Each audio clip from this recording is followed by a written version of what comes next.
میں کیا ہوتا ہے کہ 5 وقتہ نمازوں کی باجماعت ادائیگی کا ہم سے اہتمام ہوتا ہے.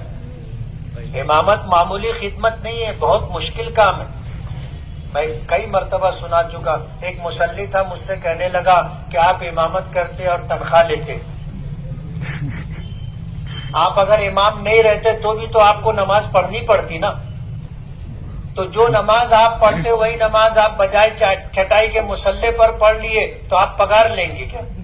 میں نے کہا نہیں، بات ایسی نہیں ہے، سمجھ کا فرق ہے. بولو ایک کام کرو. بولے کیا؟ میں نے کہا تم مہینے بھر 5 وقت کی نماز ہمارے مؤذن صاحب کے بازو میں پہلی صف میں پڑھو، جو پگار ملے گی وہ تم لے لینا، جو تنخواہ ملے گی وہ تم لے لینا. اب گفتگو کے بعد پہلی نماز میں وہ تھا مؤذن کے بازو، میں بھی اس کو ایسے گھوم کے دیکھا.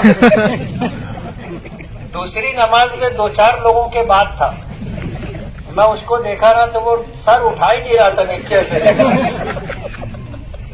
تیسری نماز میں پہلی صف کے آخر میں تھا اور چوتھی نماز میں نہیں تھا پہلی صف میں. اب ہمارے یہاں سہولت یہ ہے کہ نماز پڑھائے، سلام پھیرے، دعا کیے، نکل کے مدرسے میں چلے جاتے ہیں. اور وہاں سے دروازہ ہے، میں بھی صحن میں آ کر کے کھڑا ہو گیا اس کا استقبال کرنے. وہ آیا، بولے بہت مشکل کام ہے مفتی صاحب، میں گولڈن نگر میں رہوں.